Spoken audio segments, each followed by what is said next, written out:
마태복음 2장 1절로 12절 말씀입니다. 마태복음 2장 1절로 12절 말씀 한 절씩 교독하시도록 하겠습니다. 헤롯 왕 때 예수께서 유대 베들레헴에서 나심에 동방으로부터 박사들이 예루살렘에 이르러 말하되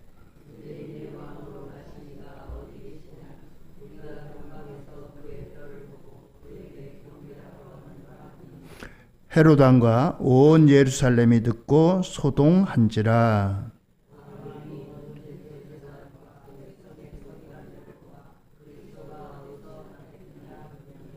이르되 유대 베들레헴이 오니 이는 선지자로 이렇게 기록된 바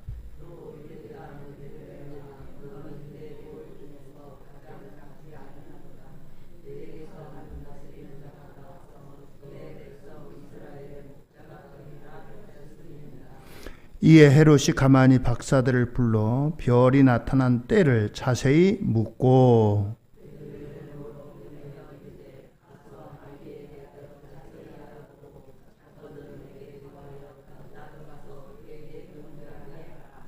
박사들이 왕의 말을 듣고 갈새 동방에서 보던 그 별이 문득 앞서 인도하여 가다가 악이 있는 곳 위에 머물러 서 있는지라.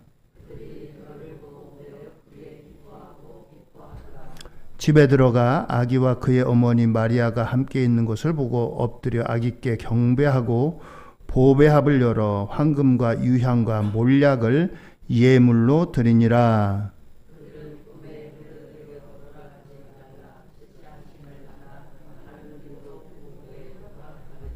아멘. 할렐루야. 오늘도 하나님의 은혜와 축복이 함께 하시기를 바랍니다. 오늘 말씀의 주제는 동방의 박사들, 그렇습니다. 오늘은 대강절 혹은 대림절 네 번째 주일입니다. 예수님이 오시기 바로 직전 주일입니다. 예수님이 오실 때 많은 일들이 일어나는데 그 가운데 하나가 저 동방의 멀고 먼 곳에서 이 예수님의 탄생을 알고서 먼 길을 찾아왔다는 것입니다. 이 사람들은 하늘을 연구하는, 지금 말로 하면 천문학자들입니다.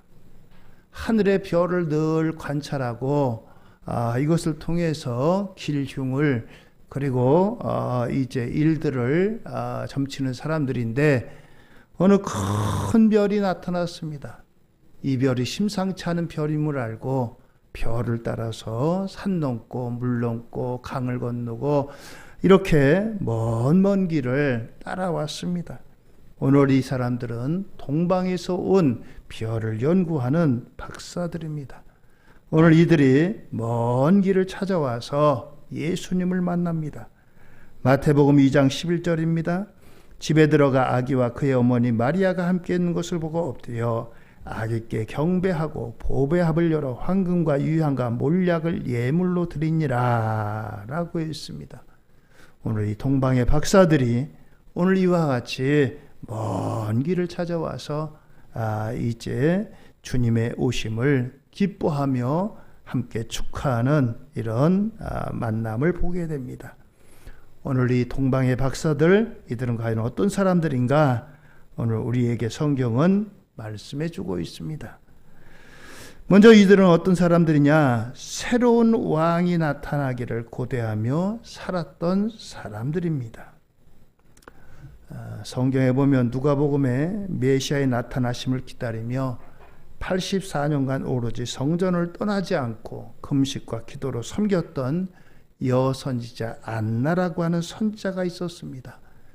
이 사람과 같이 동방의 박사들도 하늘의 별을 관찰하면서 새로운 세상을 이끌고 나갈 새 왕이 나타나기를 기다리며 학수고대하던 사람들입니다. 이들은 밤하늘을 관찰하면서 이제나 저제나 새 왕이 나타나기를 기다렸습니다. 여기서 우리는 영적 귀한 교훈을 생각하게 됩니다. 주님 오실 당시의 세상은 로마의 지배하에 통일을 이루었던 시대입니다. 그림을 한번 보여주시죠.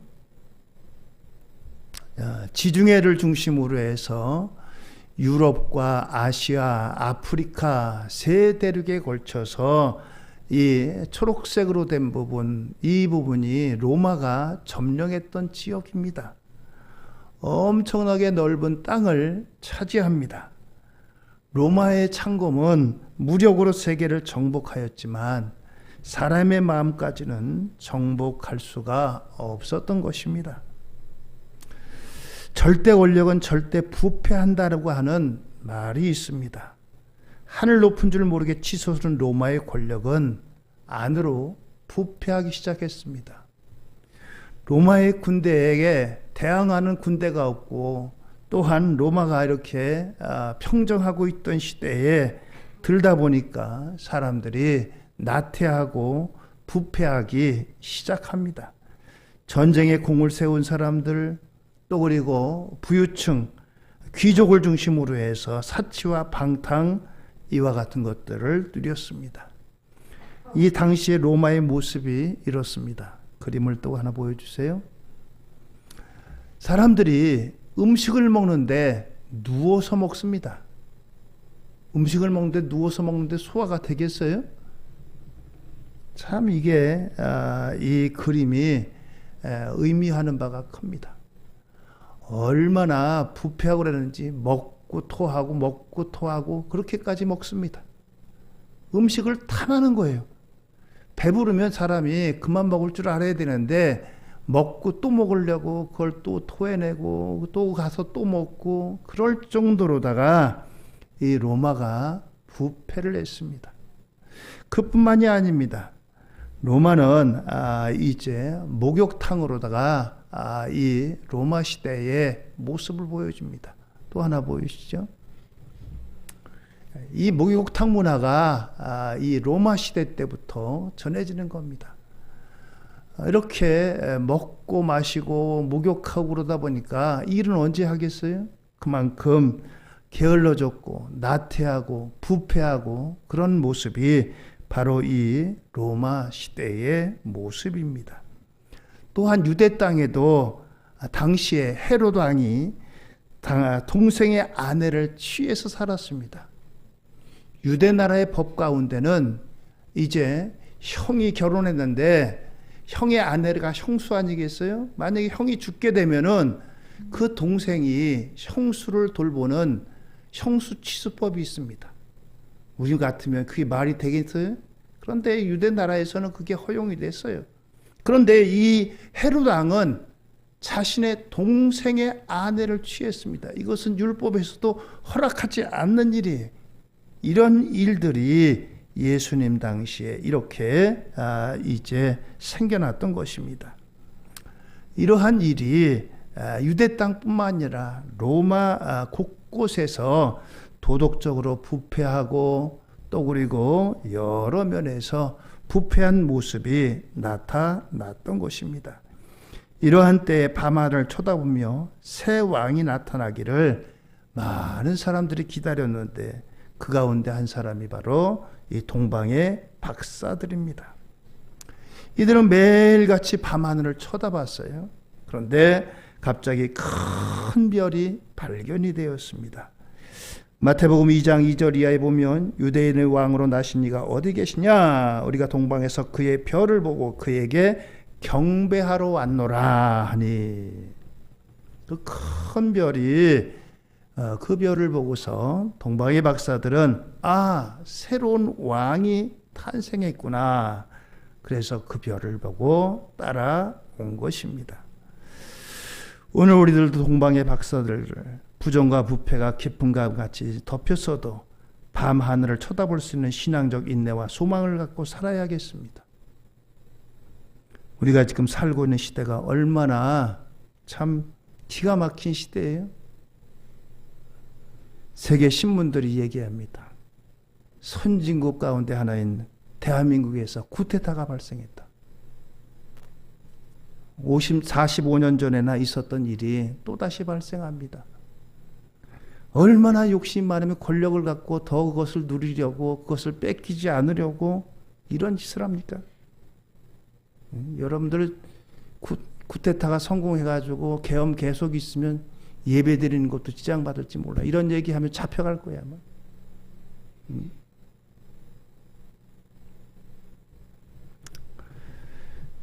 오늘 우리가 살고 있는 시대 가운데도 이렇게 실망된 일이 있지만 우리는 신앙적 인내와 소망을 갖고 살아야 되겠습니다.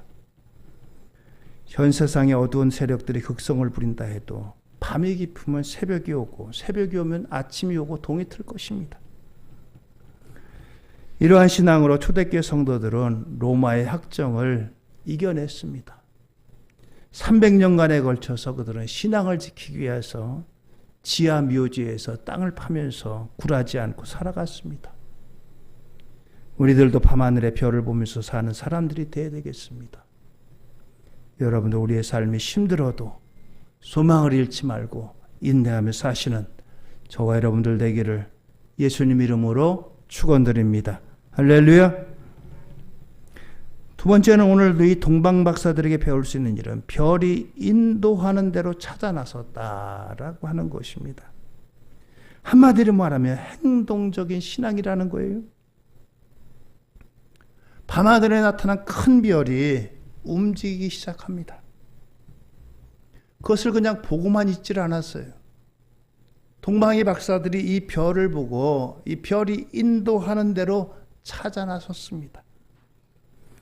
마태복음 2장 2절 이하입니다. 유대인의 왕으로 나신 이가 어디 계시냐? 우리가 동방에서 그의 별을 보고 그에게 경배하러 왔노라. 그렇습니다.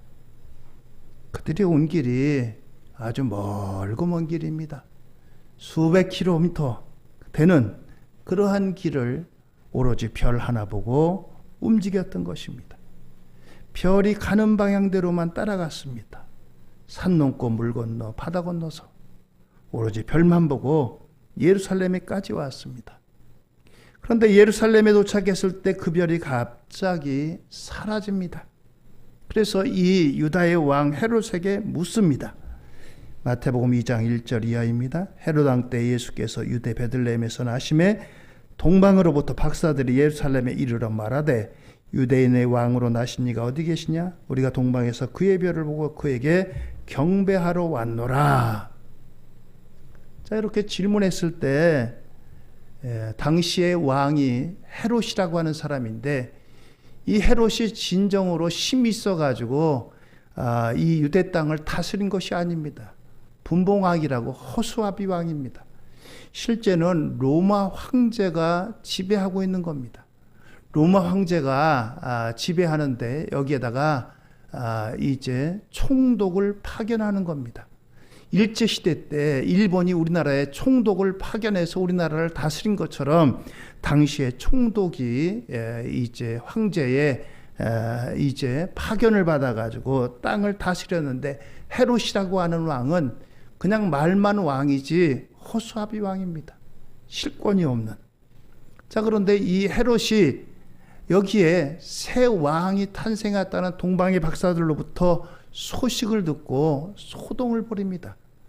내가 왕인데 우리 가문에서 자녀가 난 것도 아닌데 왕이 태어났다고? 2장 3절에 보면 헤롯 왕과 온 예루살렘이 듣고 소동한지라. 그렇습니다.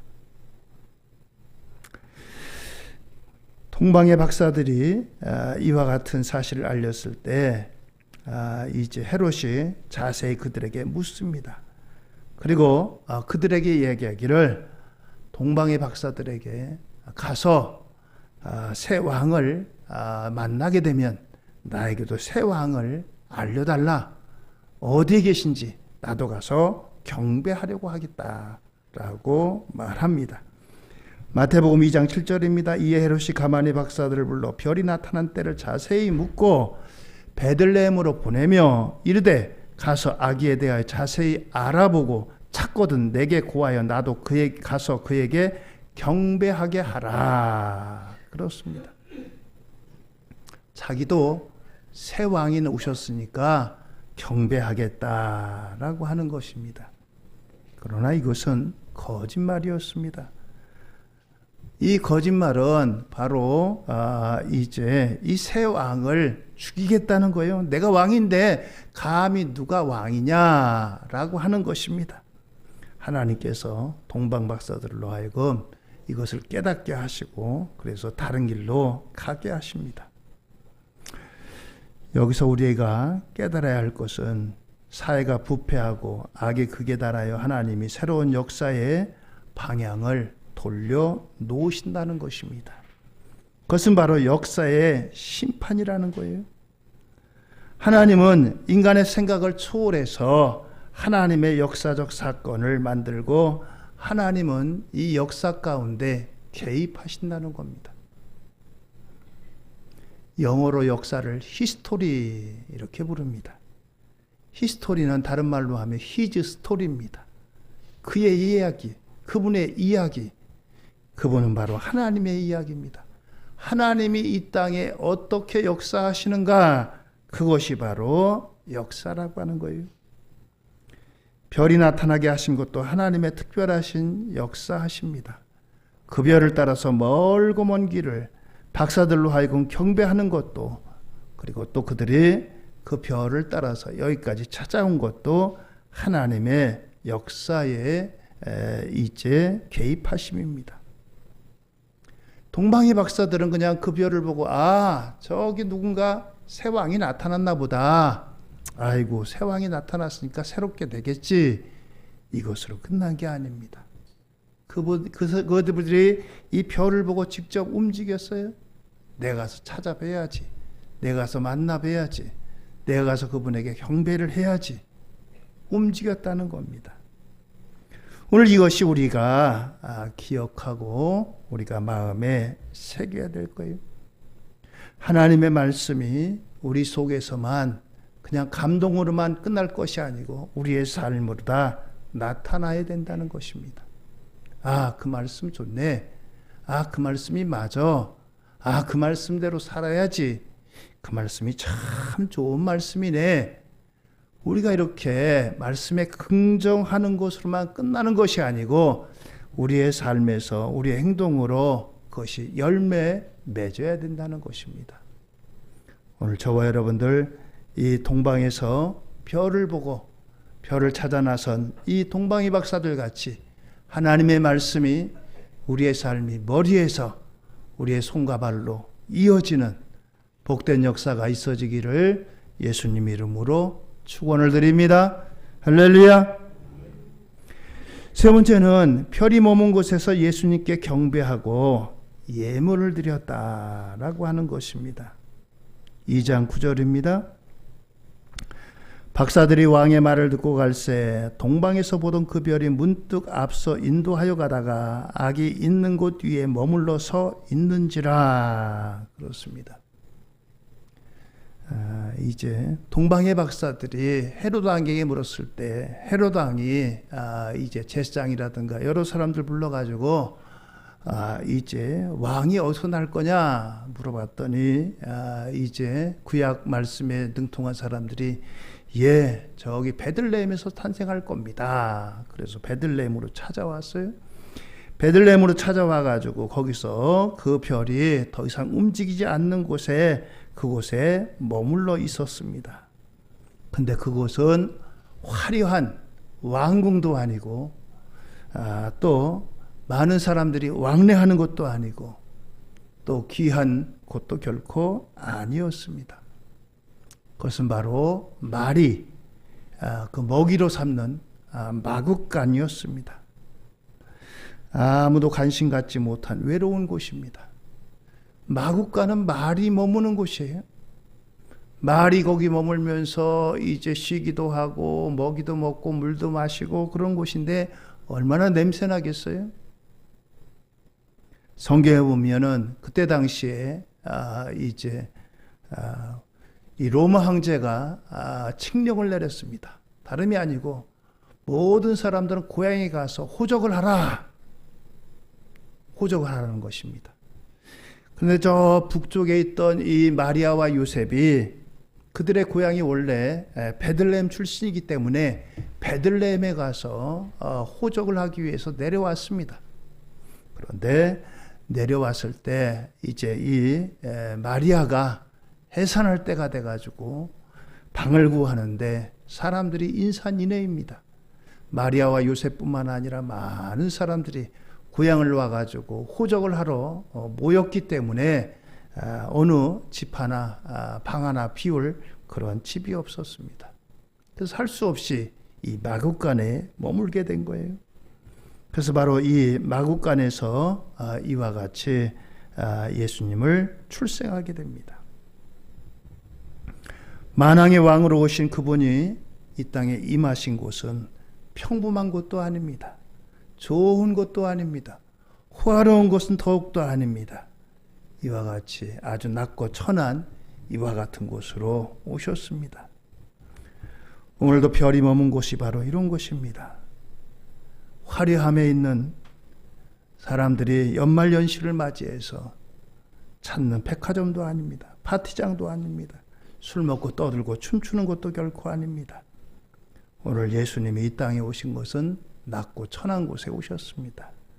사람들의 발길이 머물지 않는 곳, 사람들이 결코 찾지 않는 이와 같은 곳에 오셨다는 것입니다. 오늘 이와 같은 곳을 찾아오신 예수님을 향해서 동방의 박사들이 이 예수님께 드린 세 가지 예물이 있습니다. 그 세 가지 예물은 마태복음 2장 11절에 보니까 집에 들어가 아기와 그의 어머니 마리아가 함께 있는 것을 보고 엎드려 아기께 경배하고 보배합을 열어 황금과 유향과 몰약을 예물로 드리니라 라고 했습니다. 지금도 성지 순례를 가면은 이 베들레헴에 예수님 탄생하신 곳을 이제 가는 그와 같은 코스가 있습니다. 그런데 그곳은 지금은 아주 화려하게 장식되어 있어요. 그러나 예수님이 찾아오신 곳은 결코 이러한 화려한 곳이 아니라 이제 냄새나고 더럽고 사람들 찾지 않는 그와 같은 마국간이었다는 사실입니다. 오늘 이 동방의 박사들이 세 가지 예물을 드렸다라고 했습니다. 이 세 가지 예물에 깊은 뜻이 있습니다. 첫째는 황금입니다. 이 황금을 예수님께 드린 이유는 황금이 의미하는 바가 왕께 드리는 예물이라고 하는 사실입니다. 당시에 왕을 만나고 왕께 보고를 한다든가 왕께 대화를 하는 사람들은 황금을 준비해 가지고 왕께 예물로 가지고 나가야 됩니다. 그래서 당시에 왕들의 무덤을 보면은 금이 많이 나옵니다. 왕 앞에 나갈 때는 황금 예물을 준비하지 않고는 왕 앞에 나갈 수가 없습니다. 동방 박사들이 아기 예수께 금을 바쳤다는 것은 예수 그리스도를 만왕의 왕으로 인정했다는 것입니다. 만왕의 왕이십니다 라고 하는 사실이에요. 2절에 유대인의 왕으로 나신 이가 어디 계시냐 그랬잖아요. 동방 박사가 아기 예수님 앞에 황금을 바친 사건은 이방의 왕들이 메시아 앞에 예물을 드리고 복종하게 되리라는 구약 예언의 분명한 성취입니다. 시편 72편 7절 이하에 보면 그의 날에 의인이 흥황하여 평강의 풍성함이 달이 다할 때까지 이르로다. 그가 바다에서부터 바다까지와 강에서부터 땅끝까지 다스리니 광야에서 사는 자는 그의 앞에 굽히며 그의 원수들은 티끌을 핫을 것이며 다시스의 섬의 왕들이 조공을 바치며 스바와 시바 왕들이 예물을 드리리로다. 그렇습니다. 왕 앞에 나갈 때 이와 같이 예물을 드리고 나가야 돼요. 이사야 60장 1절 이하입니다. 일어나라 빛을 발하라 이는 내 빛이 이르렀고 여호와의 영광이 내 위에 임하였음이니라. 보라 어둠이 땅을 덮을 것이며 캄캄함이 만민을 가리려니와 오직 여호와께서 내 위에 임하실 것이며 그의 영광이 내 위에 나타나리니 나라들은 내 빛으로 왕들을 비치는데 광명으로 나아오리라. 내 눈을 들어 사방을 보라. 무리가 다 모여 내게로 오느니라. 내 아들들은 먼 곳에 오겠고 내 딸들은 안기어올 것이라. 그때 내가 보고 기쁜 빛을 내며 내 마음이 놀라고 또 화창하리니 이는 바다의 부가 내게로 돌아오며 이방 나라들이 제물로 내게로 옴이라. 허다한 낙타 미디안과 에바의 어린 낙타가 내 가운데 가득할 것이며 스바 사람들은 다 금과 유향을 가지고 와서 여호와의 찬송을 전파할 것이며. 그렇습니다. 금과 유향을 가져온다. 그렇습니다. 예수님은 하나님께서 친히 보내신 만왕의 왕이십니다. 온 우주의 왕이시고 만왕의 왕이십니다.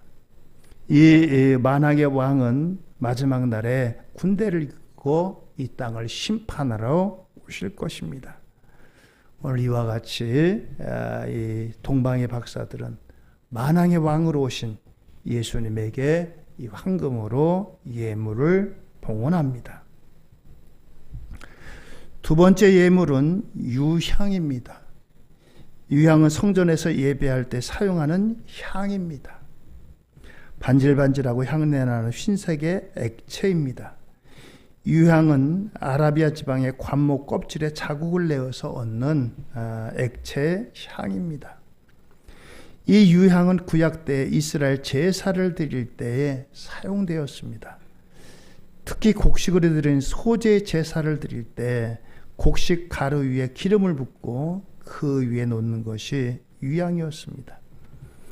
구약의 제사 규례를 규정하는 레위기에는 이렇게 이 유향에 대한 말씀이 기록되어 있습니다. 레위기 2장 2절입니다. 아론의 자손 제사장들에게로 가져갈 것이요 제사장은 그 고운 가루 한 웅큼과 기름과 그 모든 유향을 가져다가 기념물로 제단 위에 불사를 지니 이는 화제라 여호와께 향기로운 냄새니라. 또 레위기 2장 16절입니다. 제사장 찌은 곡식과 기름을 모든 유향과 함께 기념물로 불사를 지니 이는 여호와께 드리는 화제니라. 그렇습니다. 그래서 이 유향이 필요한 사람은 대제사장입니다. 유향을 불사할 수 있는 자격은 오직 대제사장밖에 없습니다. 오직 동방의 박사들이 이 아기 예수님께 유향을 드렸다는 것은 예수님이 대제사장 되신다라고 하는 것입니다. 아론의 반차를 따르지 않는 멜기세덱의 반차를 따르는 그와 같은 시작도 끝도 없는 하나님의 아들이신 대제사장 되신다라고 하는 것입니다. 그런데 이 유향은 속죄 제사에는 사용되지 않습니다. 이 속죄 제사에 사용되지 않는다는 것은 예수님이 죄가 없으신 분이다라고 하는 것입니다. 구약의 제사장들은 제사장이지만 그들은 모두가 죄 있는 몸입니다. 그래서 제사를 드리다가 이 대제사장도 죽기도 합니다. 하나님 앞에 숨겨놓은 죄가 있다든지 그러면은 대제사장이 제사를 집전하다가 죽기도 합니다. 그러나 예수님은 죄 없는 하나님의 아들이신 대제사장입니다. 레위기 5장 10절 이하의 그 다음 것은 규례대로 번제를 드릴지니 제사장이 그의 잘못을 위하여 속죄한즉 그가 사함을 받으리라. 만일 그의 손이 산비둘기 2마리나 집비둘기 2마리에도 미치지 못하면 그의 범죄로 말미암아 고운 가루 10분의 1 에바를 예물로 가져다가 속죄제물로 드리되 이는 속죄제인즉 그 위에 기름을 붓지 말며 유향을 놓지 말고. 그렇습니다. 이와 같이 제사장들도 먼저 속죄 제사를 드려야 되는 것입니다. 예수님은 우리의 영원한 대제사장이 되시는 분입니다. 그래서 바로 이와 같은 유향을 예물로 드렸어요. 또한 드린 것이 몰약입니다. 몰약. 이 몰약은 이제 죽은 사람을 장사할 때 쓰는 재료입니다. 성경을 보면 몰약은 시체를 썩지 않게 하는 방부제 혹은 고통을 멈추는 마취제로 사용한 것을 볼 수 있습니다. 그런데 이 몰약을 만약에 산 사람에게 선물한다면 얼마나 기분 나쁘겠어요? 죽은 사람을 위해서 이 집에 이거 필요하겠지요 하고 갖다 드린다면 모를까, 산 사람에게 몰약을 준다는 것은 당신 죽는다는 얘기 아니겠어요? 심지어 갓 태어난 아기에게 몰약을 선물로 드린다는 것은 당시에 관습적으로나 상식적으로 볼 때 말이 안 되는 기막힌 황당한 사건입니다. 그런데 동방 박사들이 이것을 모르고 아기 예수께 선물로 드렸겠어요? 이 몰약을 드렸다는 것은 예수님의 죽음에 대해서 미리 알았다는 것입니다. 예수님의 죽으심은 십자가의 죽으심입니다. 십자가의 죽으심은 가장 처참한 죽음이에요. 죄인들 가운데 가장 악한 죄수를 사형에 처하는 것이 십자가형입니다. 십자가형에 처하는 것은 이 사람은 땅에서 발을 딛고 죽을 자격이 없다는 거예요. 나무에 달려 죽는 게 십자가형이잖아요. 너는 그 악한 죄 때문에 땅에서 발을 딛고 교수형에 처하든지 다른 어떤 이제 수단을 써가지고 죽는 것이 아니라 나무에 달려 죽어라 하는 게 바로 이 십자가형입니다. 동방의 박사들은 바로 이와 같은 예수님의 십자가형의 죽으심을 알고 있어서 이와 같은 것을 예비하는 것으로 선물로 주었습니다. 예수님이 십자가에 달려 돌아가시고 운명하셨을 때 마태복음 19장 38절 이하의 말씀입니다. 아리마대 사람 요셉은 예수의 제자이나 유대인이 두려워 그것을 숨기더니 2일 후에 빌라도에게 예수의 시체를 가져가기를 구하매 빌라도가 허락하는지라 이에 가서 예수의 시체를 가져가니라. 일찍이 예수께 밤에 찾아왔던 니고데모도 몰약과 침량 섞인 것을 100리트라쯤 가지고 온지라. 이에 예수의 시체를 가져다가 유대인의 장례법대로 그 향품과 함께 세마포로 쌌더라. 그렇습니다. 아리마대 사람 요셉이 예수님이 십자가에 운명하신 후에 예수님의 시신을 빌라도로부터 받아옵니다. 그리고 유대인의 장례법대로 이 몰약과 침량 섞은 것을 가지고 예수님의 시신을 세마포로 싸서 장례를 치릅니다. 바리새인이요 유대인의 관원이었던 니고데모, 그는 한밤중에 예수님을 찾아왔던 사람입니다. 어떻게 영생을 얻겠습니까? 물어봤던 사람입니다. 우리로 말하면 국회의원인데 국회의원이 저 이름도 없고 관직도 없는 사람에게 물어보려니까 낮에 올 수가 없어요. 한밤중에 찾아옵니다. 사람들이 보는 것을 피해가지고. 바로 그 사람 니고데모가 예수님이 십자가에 달려 운명하셨을 때 이처럼 달려가 예수님의 시신을 받아가지고 이렇게 안장합니다. 예수님께서는 친히 이 땅에 오신 목적을 일찍이 선포하신 적이 있습니다. 마태복음 20장 28절에 보면 인자가 온 것은 섬김을 받으려 함이 아니라 도리어 섬기려 하고 자기 목숨을 많은 사람의 대속물로 주려 함이니라. 그렇습니다. 세상의 지도자들은 섬김을 받으려고 합니다. 받아도 더 받으려고 해요. 자기 권한 이상을 누리려고 합니다. 계엄을 선포한 것도 그거잖아요. 북한이 쳐들어왔습니까?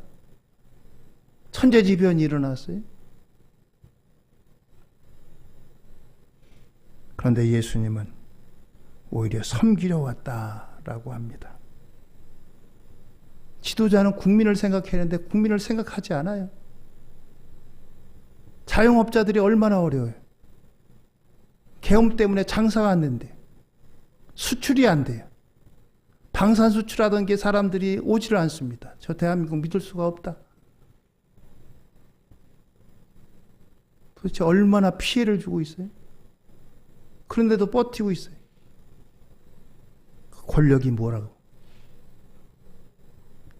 섬기는 게 아니라 섬김을 더 받으려고 해요.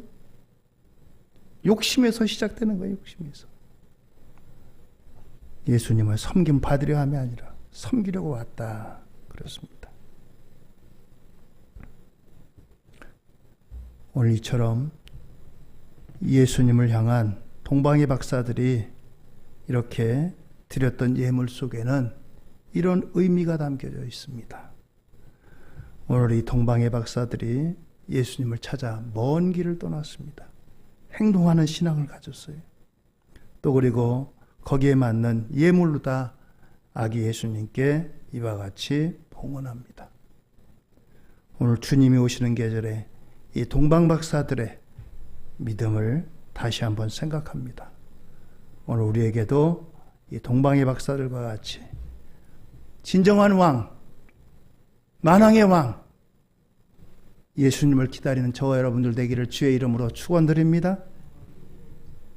세상의 왕들은 욕심이 많아요. 가지고 있어 더 가지려고 합니다. 백성들은 안중에도 없어요. 자기들만 누리려고 합니다. 그러나 예수님은 섬기러 오셨다고 했습니다.